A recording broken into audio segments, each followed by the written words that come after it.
Bueno, en primer lugar, la Declaración Universal de los Derechos Humanos ocurre en 1948 y es declarada por la Asamblea General de la ONU en un contexto social bastante agitado al término de la Segunda Guerra Mundial hace apenas 3 años. La primera vez que se menciona el término es Naciones Unidas, porque la verdad uno no puede separar el concepto de derechos humanos con la ONU, porque justamente no solo fueron los que hicieron la Declaración Universal, sino que al mismo tiempo ellos se autoproclaman que son la organización representativa mundial. La primera vez que se menciona el término Naciones Unidas fue pronunciado por Franklin Roosevelt en 1942, cuando firman la Carta del Atlántico Norte y le declaran la guerra al eje. En esta situación solo 26 países estaban de acuerdo con la noción, pero a medida que continúan las amenazas de Estados Unidos, tanto a los países neutrales como a los enemigos, la cantidad de países empieza a incrementar. Además, las Naciones Unidas ya se estaban preparando mucho antes de la declaración, mucho antes del término de la Segunda Guerra Mundial. Por ejemplo, lo que es la Conferencia Monetaria y Financiera de las Naciones Unidas, que se da lugar en julio de 1944 en un complejo hotelero de Estados Unidos llamado Bretton Woods. Ahí lo que se decide básicamente es cómo organizar financieramente y monetariamente al mundo.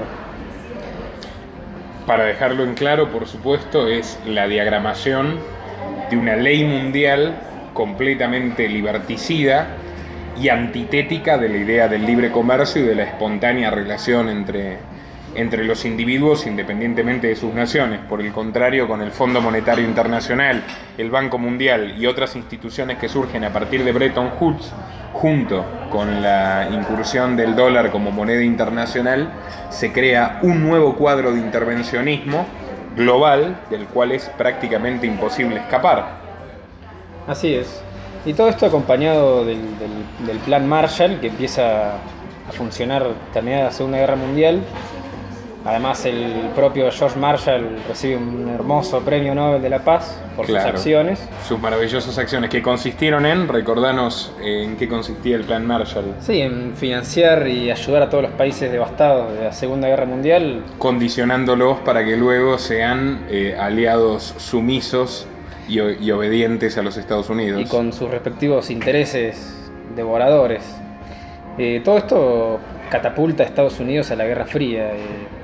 Luego se firma el tratado de la OTAN, de la que más adelante vamos a hablar bastante. Otro gran personaje que se acerca y que se relaciona con la declaración es nuestro psicópata Harry Truman, el único hombre que se atrevió a tirar 2 bombas atómicas sobre ciudades pobladas. Harry Truman encabezó la Conferencia Fundacional de San Francisco en 1945. Esta Carta de San Francisco funciona como el preámbulo de la Declaración de los Derechos Humanos.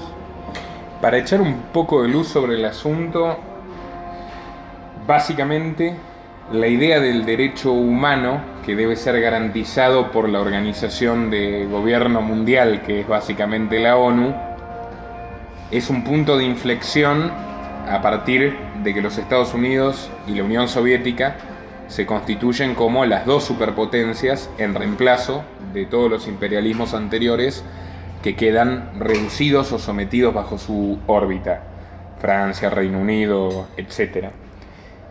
¿Vos considerás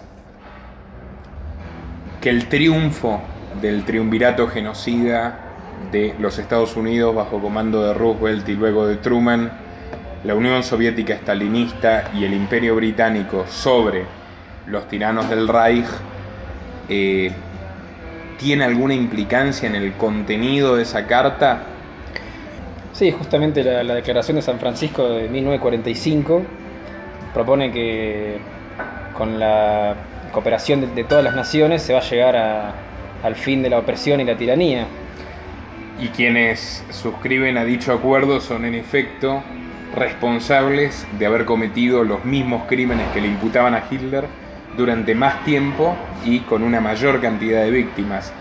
Tanto Estados Unidos, un imperio genocida prácticamente desde su fundación, que se mantuvo el 90% de sus 244 años de historia en conflictos bélicos en el exterior, y en eso basó su crecimiento económico, como por supuesto la Unión Soviética de Stalin, con sus 60 millones de víctimas a cuestas en el total del régimen comunista, y por supuesto ni que hablar del Imperio Británico.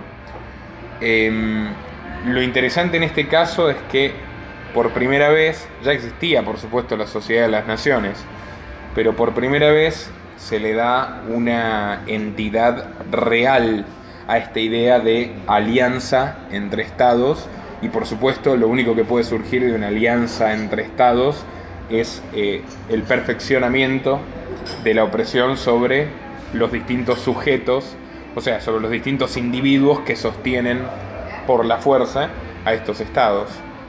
Bueno, y más acercándose a la fecha de la declaración, ya después de haber fundado la Organización Mundial de la Salud y la Unión de Estados Americanos, ya con los japoneses todavía humeando en Nagasaki y Hiroshima, se acerca la fecha de la declaración, que también casualmente es el mismo año de la independencia de Israel, de la independencia de Israel. La Sociedad de Naciones en 1917 que era más o menos como un preludio de la ONU. Un preludio de la ONU. Un ensayo. Le da al Imperio Británico el poder de Palestina. Y después de la Segunda Guerra Mundial, con la persecución de los judíos y de las grandes inmigraciones, el Reino Unido reclama una ayuda a Naciones Unidas, que decide en 1947 dividir el Estado de Palestina en dos. El Estado de Israel queda a disposición de la ONU hasta su posterior declaración en 1948. Por lo tanto, el Estado probeta de Israel, que es, en palabras de Churchill, la última joya de la corona, la gran hazaña con la cual el Imperio Británico se despide de su hegemonía mundial, es ni más ni menos que una creación de la ONU. Obviamente lo que se esconde tras